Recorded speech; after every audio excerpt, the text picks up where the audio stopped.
Hello everyone. Have you ever wondered how Claude Code remembers your preference? And it always picks up where you left off. So behind the scene, Claude Code creates a set of files on your machine, which carries the intelligence forward from one session to the next. Now in this video, I'm going to open every single one of those files and show you what's inside and explain exactly how Claude Code uses them. So let's get into it. The very first thing that happens when you start using the Claude Code is it creates a hidden folder on your machine with the name .claude. Now on Windows, it's under the user directory, and on the Mac and the Linux, it's under your home directory. Now this folder is the brain of the entire system. Everything Claude stores and remembers lives inside this one directory. And Claude sets it up automatically for the first time you run it. Now let me walk you through each file inside this folder one by one and explain what it does and what it contains. So the first file you will see is settings.json file, and this is Claude's behavior configuration. So when you open it, you will find the JSON object with the permission key, and inside that there is an allow array and a deny array. The allow array lists every command and the tool that Claude is permitted to run without asking you. Then comes the deny array, which lists what is explicitly blocked. You will also see the keys like the models, which tells which Claude model or AI model to use, and the effort level. It can be medium, high, and all those details or the settings are provided here. Now, here is the clever part. This file exists at multiple levels. There is one at the user level inside .claude folder, which applies to all your projects. Then there can be one at the project level inside your project directory, which your team can commit to the Git and share. And there is also a local override file that is called the settings.local.json for your personal tweaks that don't get committed. So when Claude starts a session, it merges all these layers together and the most specific one always wins. So if your team setting allow a command but your local setting blocks it, your local one takes the priority. Now the next thing inside the .claude folder is a projects folder. And this is where Claude keeps the data for every project you have worked on. So each project gets its own subfolder, and the name is just your project file path with the non-alphanumeric replaced by the hyphens. It looks something like, in this case, C, Shelly, YouTube, Azure AI, Claude Memory, and that's how the spacing as well as any alphanumeric values are replaced. This naming is how the Claude maps the project directory to its stored data. So inside each project folder, you will find a JSON-L file. So a JSON lines file, which is also called as. So this is the full transcript of your session. Let me show you what is actually inside it. Each file is a separate JSON object. One file will have the role like a user with your user message. The next line will have the role assistant with the Claude response and the token count. And then you will see the type, tool, use, or the entries like every file has, where the Claude reads every command it runs and every edit it makes. Now every single interaction recorded line by line, and this file is how the Claude resumes the session. And Claude reads this transcript file back into the context and picks up exactly where you left off. And that is not a magic, actually that's a well structured log file which Claude uses know how to reload your chat. There is also another file which is history.jsonl. This file is sitting at the top level, which is in the .claude folder, and this is different from the session transcript. So this is a lightweight global index that logs every single prompt you have typed across every project.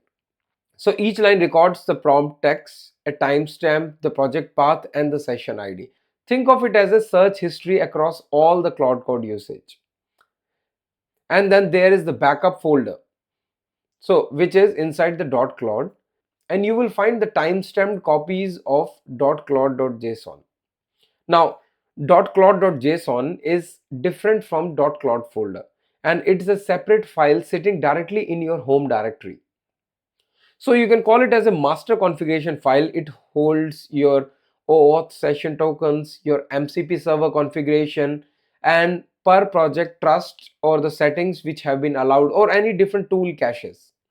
So Claude can create a backup of this file when it changes, and you will see those backups show up in this folder as the timestamped copies.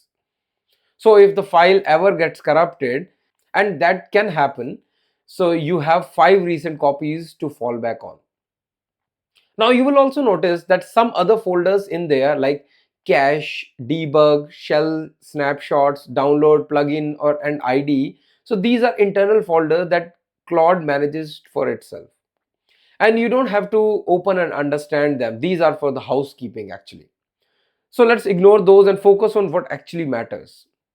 So right next to the backups folder, you will also see a .credentials.json file. And this stores your authentication token, especially your login state for the Claude Code. So as long as the file exists and is valid, you stay logged in. And there is another file, mcp needs auth cache.json file, which is a small cache that tracks which MCP server to be used. And these are the external MCP tool integrations. This setups the authentication which have to be used before using them. It's kind of a quick lookup that Claude does so that it doesn't have to recheck every time. Now let's talk about the 3 more folders that are easy to miss but worth knowing about. The session folder is the separate from the projects folder. So when the project stores the full conversation transcripts, session stores the active live state of the running session. Things like the current tool state and in progress context. Think of the project as the saved recording and the session as the live feed. So the plans folder is where the Claude stores the plan file when it uses the plan mode. When the Claude is about to do something complex like refactoring code across the multiple files, it can first write out a plan, get your approval, and then execute it. And that plan is saved as a file in this folder. So right now if you open it, it's empty, which means the Claude has not been asked to plan anything yet in your current setup. And then there is a file history. And this folder tracks every file that Claude has edited, version by version, in a separate subfolder. So if a Claude makes the changes you don't like, you just run /rewind and the Claude reads the file history to restore the previous conversation. So every edit Claude makes is not just applied, it is also checkpointed here, so it's always reversible. Now, before I show you the next 2 files, I need to explain the concept that makes all of this work, and that is the context window. So this is the single most important thing to understand about how Claude thinks. So every single time Claude generates a response, it reads a block of the content from top to bottom before producing a single word. And that block is called as the context window. It starts with your instructions, then your memory and the full conversation history, then to the last message. So Claude reads all of it, processes it, and generates a response. And the most powerful file for filling that context window is Claude.md. So this is a plain markdown file that you create in your project folder. Claude reads it automatically at the very start of every session and injects it directly into the context window.